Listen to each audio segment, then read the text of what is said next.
Amén. Vamos a ir a la palabra del Señor. Les voy a invitar a que leamos el texto bíblico que nos corresponde al día de hoy. Y para ello les voy a invitar a que estemos considerando Mateo capítulo 3, versículos 1 al 17. Mateo capítulo 3, versículos 1 al 17. La palabra del Señor dice así: Entonces Jesús vino de Galilea a Juan al Jordán para ser bautizado por él. Mas Juan se le oponía, diciendo: Yo necesito ser bautizado por ti, ¿y tú vienes a mí? Pero Jesús le respondió: Deja ahora, porque así conviene que cumplamos toda justicia. Entonces le dejó. Y Jesús, después que fue bautizado, subió luego del agua, y aquí los cielos le fueron abiertos, y vio al Espíritu de Dios que descendía como paloma y venía sobre él. Y hubo una voz en los cielos que decía: Este es mi Hijo amado, en quien tengo complacencia. Amén. Ahí tenemos la lectura de la palabra del Señor para el día de hoy, en donde vamos a tratar de considerar y buscar las evidencias de la identidad del Rey Jesucristo. Hemos visto que el Rey prometido nació de una humilde virgen, la Virgen María.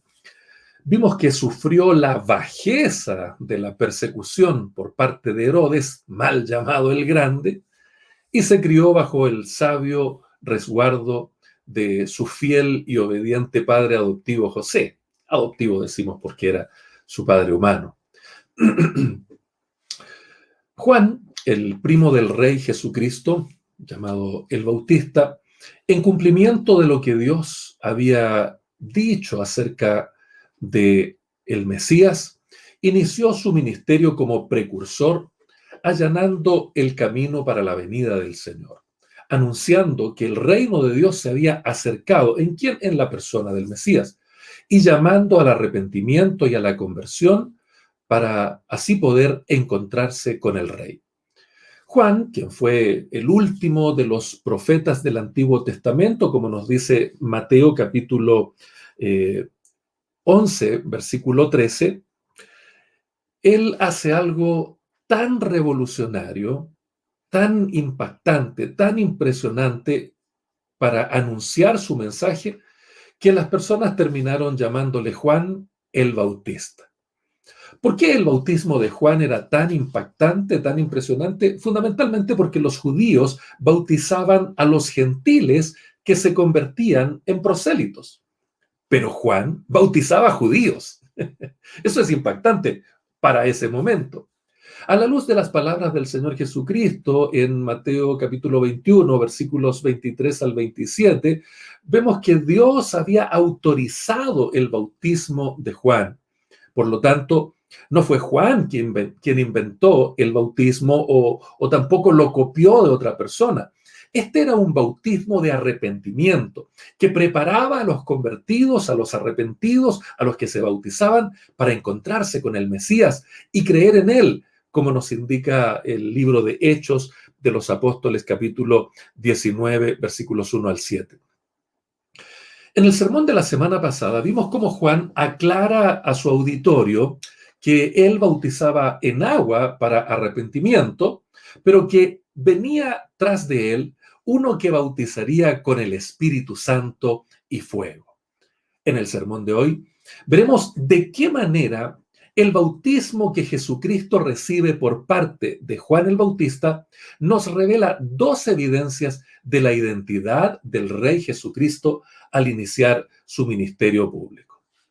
La primera de estas evidencias es que el bautismo de Jesucristo evidencia su identificación con la humanidad. Volvamos a mirar los versículos 13 al 15, que dice: Entonces Jesús vino de Galilea a Juan al Jordán para ser bautizado por él.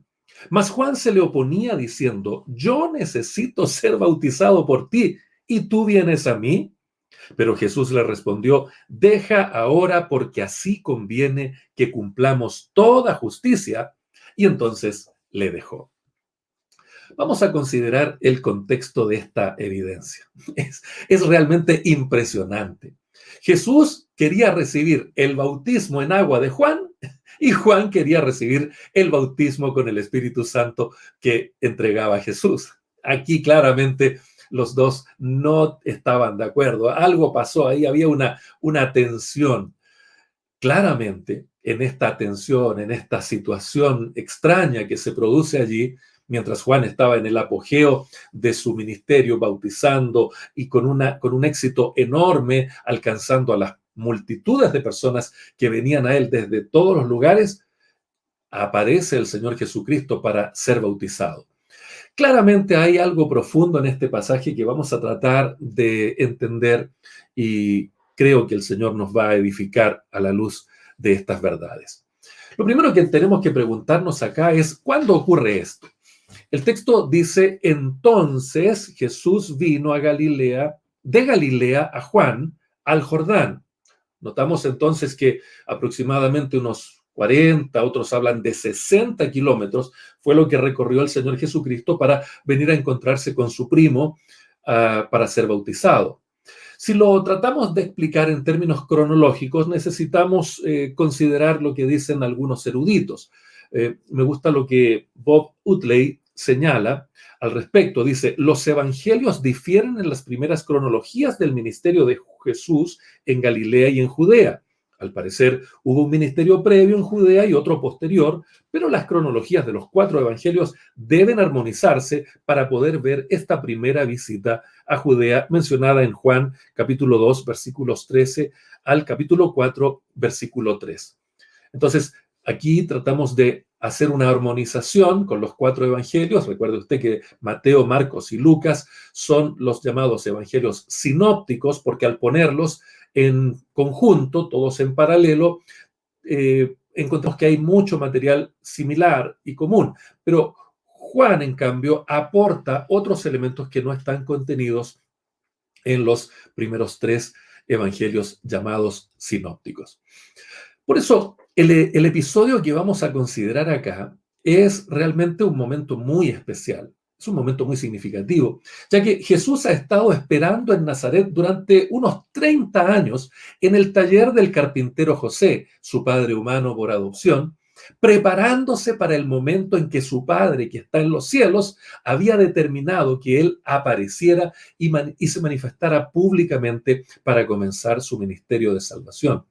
Jesús no se apresura, no se inquieta. Jesús sabe bien quién es Él, y eso nos lo deja ver Lucas en este fugaz episodio en donde brevemente menciona la estancia de Jesús y la Sagrada Familia en el templo, en donde Jesucristo, Jesús el Señor, en su adolescencia, en sus 12 años aproximadamente, plantea que Él necesita estar en los negocios de su padre, haciendo claramente una alusión acerca de su filiación divina.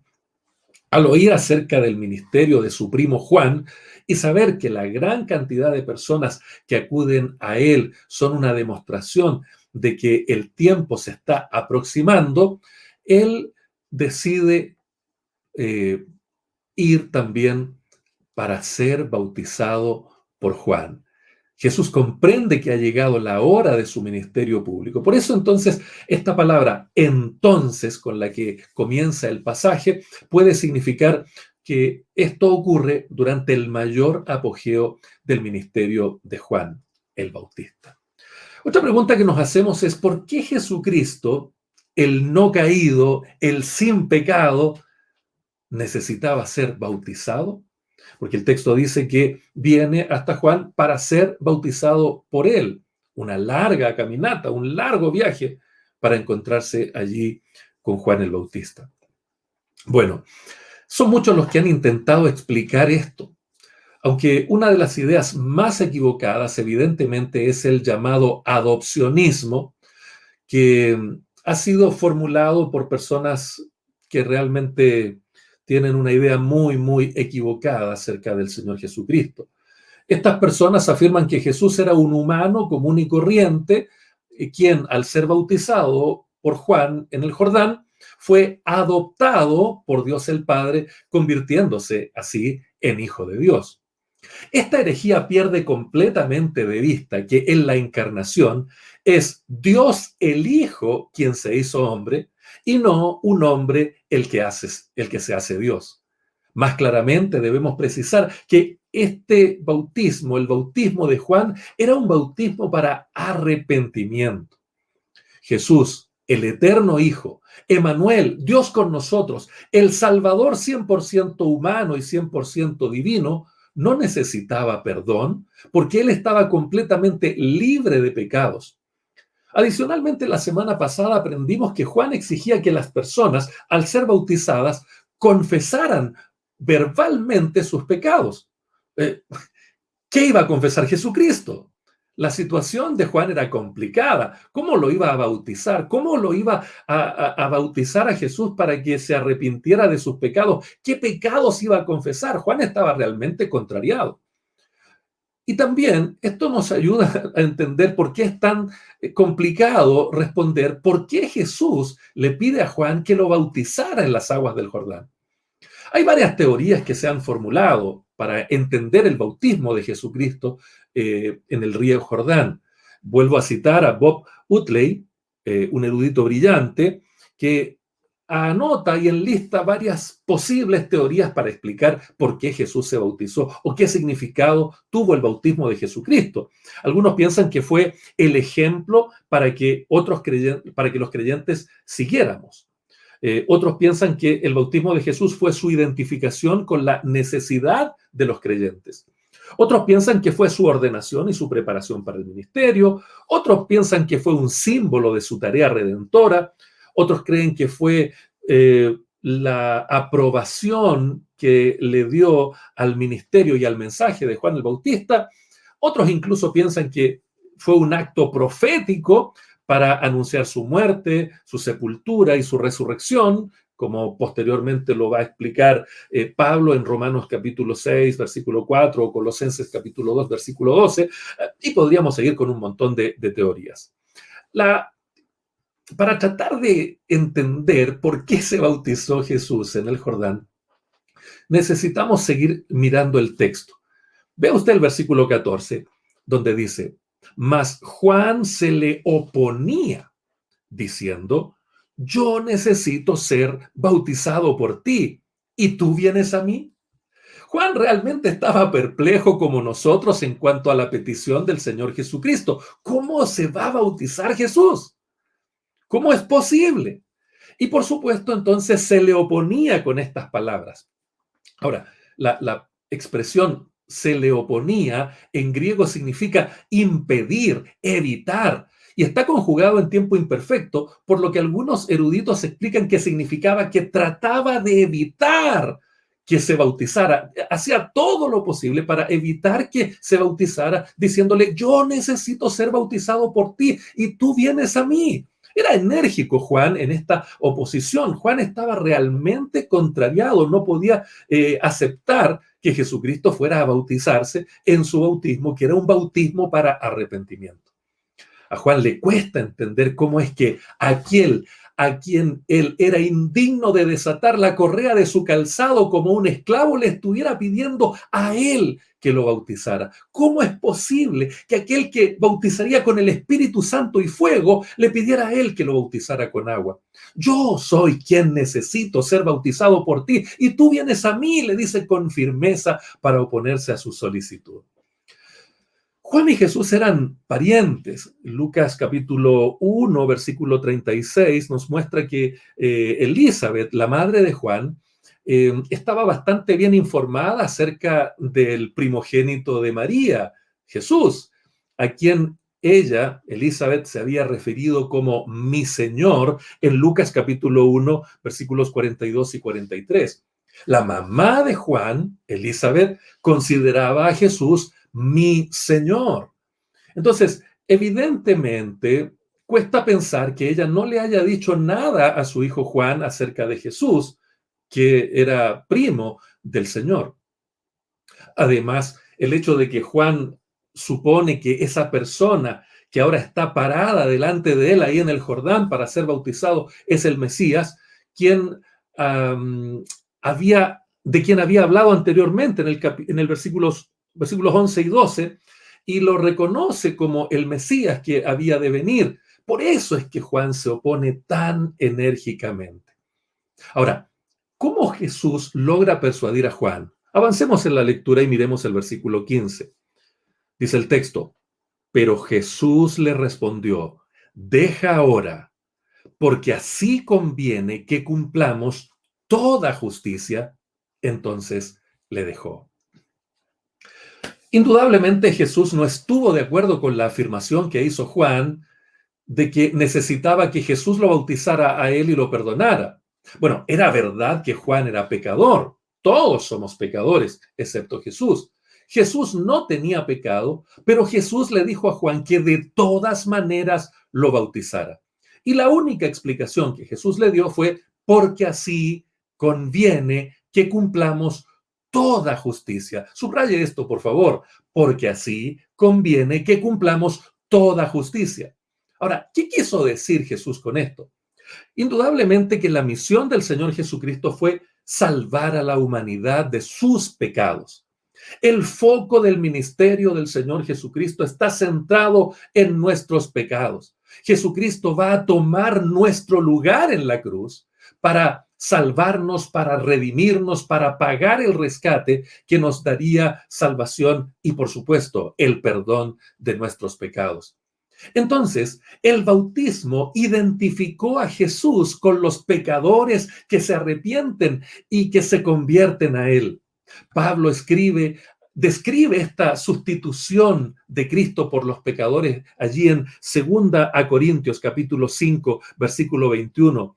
Y él dice: al que no conoció pecado, por nosotros lo hizo pecado, para que nosotros seamos justicia de Dios en él. Bendito sea el Señor. Qué glorioso intercambio. Dios el Padre aprobó el bautismo de Juan e indicó también que quiere que nosotros recibamos las bendiciones del bautismo. Por esta razón es que el bautismo de Jesús viene a convertirse en una evidencia de su identificación con la humanidad redimida. Ese probablemente es el mejor significado de este bautismo que Juan no podía explicar, pero que Jesús insistía en recibir porque él se estaba identificando con la raza caída, pecadora, que viene a la presencia del Señor para arrepentirse, para convertirse. Nunca deja de sorprenderme negativamente cómo es que hay personas que nos tratan de convencer o que tratan de convencer a la gente de que son tan buenas, tan extraordinarias, que el Señor anda tras ellas buscándole. Eres un campeón, tienes un tremendo potencial y Dios te necesita en su equipo porque eres el mejor. Esto es un evangelismo sin arrepentimiento, es un evangelismo sin conversión. En otras palabras, es sencillamente un burdo proselitismo barato y humanista. En contraste, me identifico mucho con el cantante Marcos Vidal, quien con su conocida humildad se pregunta en una de sus hermosas canciones: ¿qué fue lo que viste en mí para quererme? Es que no entiendo la razón de tanto amor derrochado. ¿Quién soy yo para que tú me hayas amado? Yo creo que el bautismo de Jesús le responde a Marcos Vidal. El Señor sencillamente se identificó con esa humanidad que necesitaba ser redimida. ¿Y qué fue lo que vio en mí? No vio belleza, no vio éxito, no vio fama, no vio un gran potencial. Claramente Jesús vio mis pecados, porque Él vino a buscar y a salvar lo que se había perdido. Jesús entró entonces en las aguas del Jordán con nuestro pecado no con su pecado. Jesús no entró a las aguas del Jordán porque él hubiera pecado. Jesús entró a las aguas del Jordán porque iba a cargar mi pecado y tu pecado. Isaías probablemente lo aclara mejor que lo que estoy intentando hacer yo en esta mañana.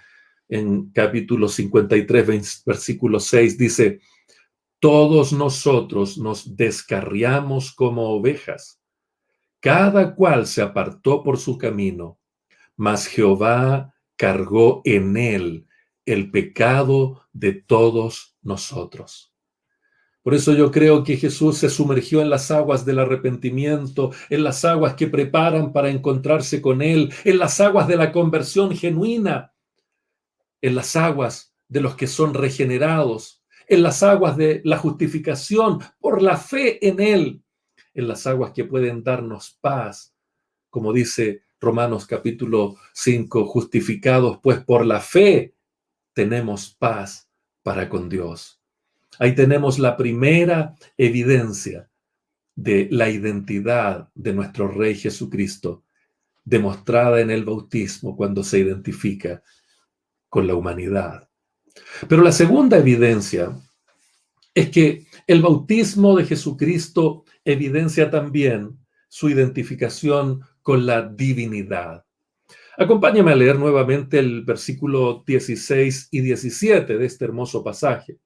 Dice: y Jesús, después que fue bautizado, subió del agua, y he aquí los cielos le fueron abiertos, y vio al Espíritu de Dios que descendía como paloma y venía sobre él.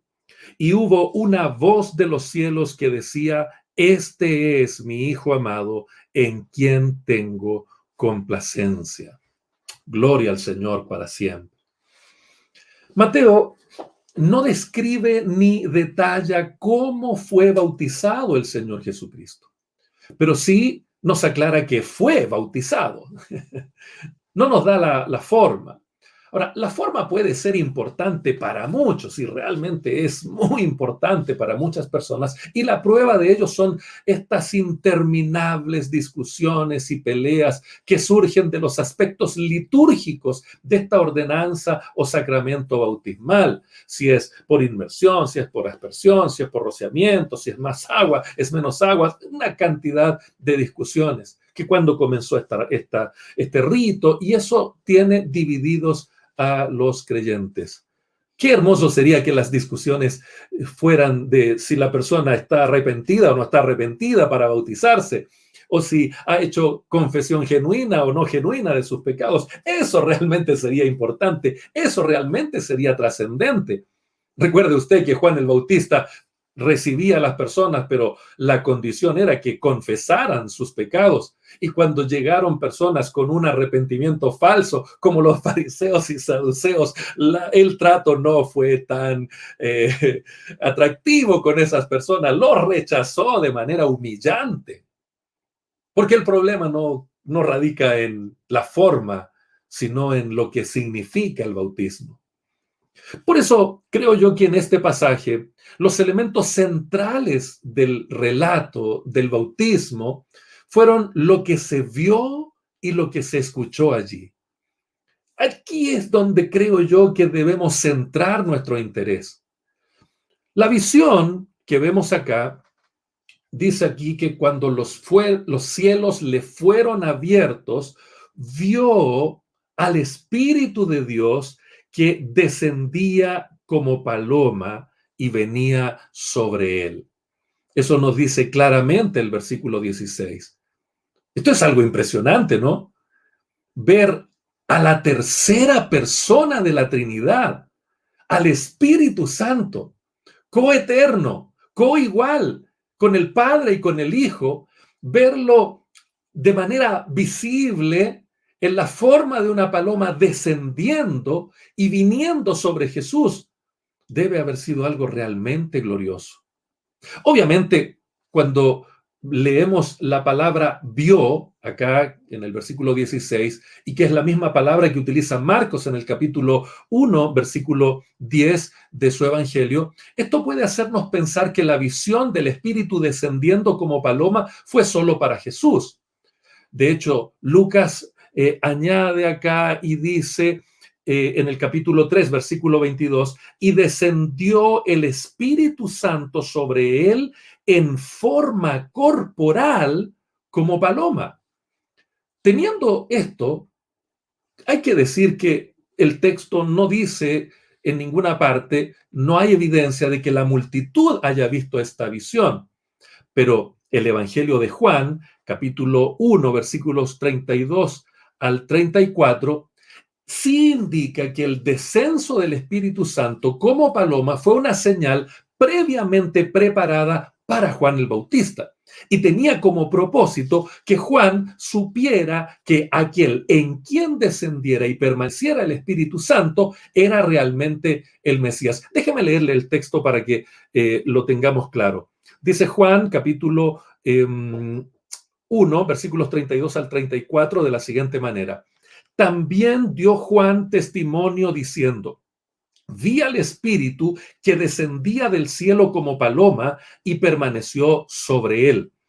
Y yo no le conocía, pero el que me envió a bautizar con agua, aquel me dijo, sobre quien veas descender el Espíritu y que permanece sobre él, ese es el que bautiza con el Espíritu Santo. Verso 34. Y yo le vi y he dado testimonio de que este es el Hijo de Dios. Aleluya. ¿Nota usted? No se dice allí que lo haya visto la multitud, pero no es solo Jesús quien lo vio, también lo vio Juan, y para Juan tuvo un significado especial. Vamos a tratar de entender ese significado especial, porque no es solo lo que se vio allí lo importante, es también lo que se escuchó. La voz celestial que se oyó en aquel lugar expresaba la aprobación de Dios el Padre hacia la obediencia de su Hijo. Esa expresión preciosa que dice allí, y hubo una voz de los cielos que decía, este es mi Hijo amado, en quien tengo complacencia. Permítame citar al comentario Bacon que intenta aclarar lo que aquí ocurre. Dice, uno de los significados de amado, mi hijo amado, amado, es único. De este modo, el Padre, con figura doble y vigor dual, declara la misión única de Jesús como su Hijo unigénito y siervo obediente, ya que ya Cristo estaba obrando como el siervo de Jehová, descrito por Isaías, la obediencia a la voluntad de su Padre, que manifestó por primera vez públicamente con su bautismo, encontró su culminación en la cruz. El Calvario fue el clímax de su ministerio como el siervo sufriente. Si miramos nuevamente de manera sinóptica esta expresión, vemos que Mateo dice, este es mi Hijo amado, mientras Marcos capítulo 1, versículo 11 y Lucas capítulo 3, versículo 22 presentan este mismo mensaje, pero de una manera más directa y más personal. Tú eres mi Hijo amado. El hecho de que tanto Lucas como Juan muestren claramente que la semejanza de la forma de la paloma fue vista por lo menos por Juan el Bautista, nos demuestra que no se trataba de una experiencia subjetiva por parte de Jesús únicamente, sino algo muy concreto, un testimonio de Dios sobre la persona de su Hijo unigénito Jesucristo. Así como Jesús no necesitaba ser bautizado porque no era pecador, tampoco su naturaleza divina necesitaba ser fortalecida. De hecho, no podía hacerlo, ya que nadie puede fortalecer a Dios, nadie le puede enseñar algo a Dios. Sin embargo, no ocurría lo mismo con respecto a su naturaleza divina, a su naturaleza humana. Jesús en tanto Hijo de Dios, en tanto 100% divino, el Hijo eterno, no podía recibir nada adicional. Pero la humanidad, la naturaleza humana de Jesús, sin duda alguna, que necesitaba la presencia permanente y continua del Espíritu Santo, tal como la necesita usted y yo para hacer las tareas que el Señor nos ha encomendado. Como ser humano, Jesús necesitaba y podía ser fortalecido. Mateo capítulo 4, versículo 23 nos muestra que él necesitaba orar.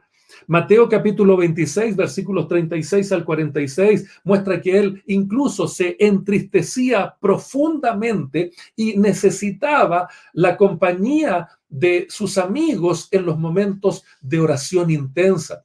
Inclusive, si miramos Juan capítulo 12, versículos 27 y 28, nos dice que su alma incluso podía llegar a turbarse. Eso nos habla de un ser humano, 100% humano, que necesita la presencia continua del Espíritu Santo. Sin embargo, una de las evidencias más claras de esa humanidad que requería ayuda divina es lo que muestra Hebreos capítulo 5, versículo 8, que nos muestra que por lo que padeció, a pesar de ser hijo, él, por lo que padeció, aprendió la obediencia. Sin duda alguna que Jesucristo fue concebido por el Espíritu Santo, como lo hemos visto ya en los sermones anteriores, en Mateo capítulo 1, versículo 20. También está refrendado eso en Lucas capítulo 1, versículo 35. Pero en su naturaleza humana también fue necesaria la unción por el Espíritu Santo. Y esto no es algo que haya inventado Mateo o los evangelistas, es algo que ya estaba presente en Salmos capítulo 45, versículo 7.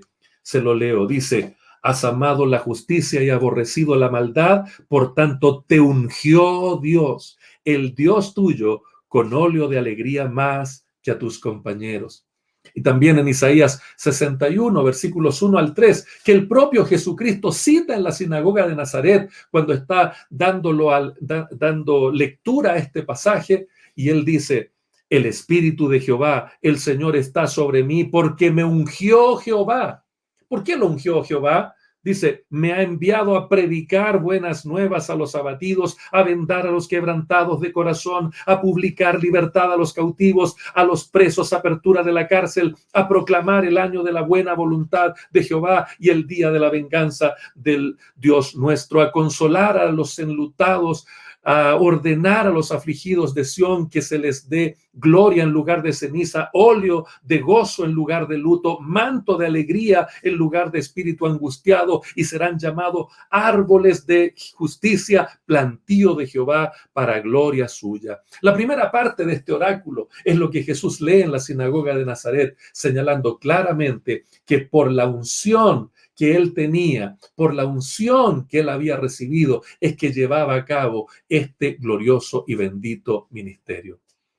Por eso, mis queridos hermanos y hermanas, no hay nada más esperanzador que la gran evidencia de la identificación del Rey Jesucristo con la divinidad, con la Trinidad completa. El Hijo en su bautismo iniciando su misión para salvar a los pecadores. El Espíritu Santo descendiendo para ungir y permanecer con el Hijo en su debilidad humana. Y el Padre expresando completa aprobación y su eterno amor. Este es mi Hijo amado, en quien tengo complacencia. El célebre comentarista William Hendrickson señala lo siguiente al respecto: la reafirmación del Hijo por medio del bautismo, de su propósito de derramar su sangre por un mundo perdido en el pecado, nada hizo para disminuir este amor. Eso es lo que el Padre está diciendo a su Hijo, eso es lo que está diciendo a Juan y a todos nosotros. El Espíritu Santo descendió como paloma sobre Jesús y permaneciendo en él es una imagen que nunca debemos olvidar. No solo fue la demostración definitiva para que Juan el Bautista supiera que Jesús era quien bautizaría con el Espíritu Santo, sino también debemos entender que Cristo, el Mesías, significa el ungido. Esa palabra, Cristo, Mesías, es exactamente lo mismo. Cristo en griego, Mesías en hebreo, significan el ungido. Lo extraordinario de esto es que cuando pensamos en esta verdad, en el Antiguo Testamento, los reyes, los profetas y los sacerdotes eran ungidos con aceite para iniciar su ministerio, su servicio. Pero Jesucristo, quien es al mismo tiempo el profeta por excelencia que había de venir, del cual desde Abraham hasta Juan el Bautista, todos los anteriores son solamente sus precursores. Jesús, quien era el verdadero sumo sacerdote, no como los antecesores de él, que duraban un periodo de tiempo y tenían que entrar todos los años y tenían que hacer expiación por sí mismos y para luego hacer por el pueblo porque también eran pecadores y tenían que ser reemplazados y tenían que ser sucedidos. En cambio, Jesús es el gran sumo sacerdote que entró una vez y para siempre al lugar santísimo, a la misma presencia de Dios en el cielo, y ofreció no la sangre de un animalito, sino su propia sangre de una vez por todas, una sola vez y para siempre, para hacer remisión completa de nuestros pecados, quien es también el Rey, no un rey más, sino el Rey de reyes y Señor de señores. Bendito sea el nombre del Señor para siempre. El Señor Jesucristo no fue ungido con un poquito de aceite. La palabra del Señor nos muestra que fue ungido con el Espíritu Santo. No fue un cuerno de aceite de olivas machacadas lo que se derramó sobre él en su bautismo. Fue el propio Espíritu Santo descendiendo de manera visible, en forma corporal como de una paloma, que vino sobre él y permaneció en él. Es el propio Espíritu Santo quien le unge para ser nuestro fiel sumo sacerdote. Amados hermanos, la evidencia es categórica, es contundente, es irrefutable. Evidentemente, su muerte vicaria como el bendito sustituto nuestro es aprobada con su gloriosa resurrección al tercer día por parte del Padre y verificada con su ascensión y entronización. Por eso hoy día está sentado a la diestra del Padre, intercediendo por usted y por mí. Por ello, esperamos el retorno del Rey, para que la consumación de su reinado, que hoy día está presente en nuestros corazones, implantando su justicia mediante la fe, pueda, luego de su parucía, de su venida gloriosa, realizarse en toda su plenitud. Ahora que las evidencias han sido expuestas, ahora que tenemos claridad de que el bautismo de Jesús por parte de su precursor es una evidencia de la identificación de Jesucristo tanto con la humanidad como con la divinidad, para inaugurar su ministerio de salvación, redención, de regeneración, para rescatar a los perdidos y darles vida eterna. ¿Vendrás a las aguas del arrepentimiento y la conversión?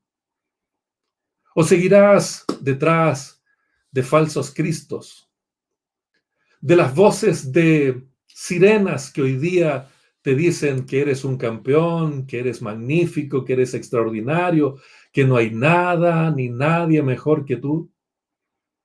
¿O con humildad vamos a reconocer en esta mañana que al bautizarse Jesús, lo que tenía en su mente al pensar en mí y en ti no era lo extraordinarios que somos, ni nuestra estética, ni nuestras capacitaciones humanas, sino que Él se identificó con nosotros precisamente mirando nuestros pecados, precisamente mirando que estábamos perdidos, precisamente dándose cuenta de que sin Él no somos absolutamente nada.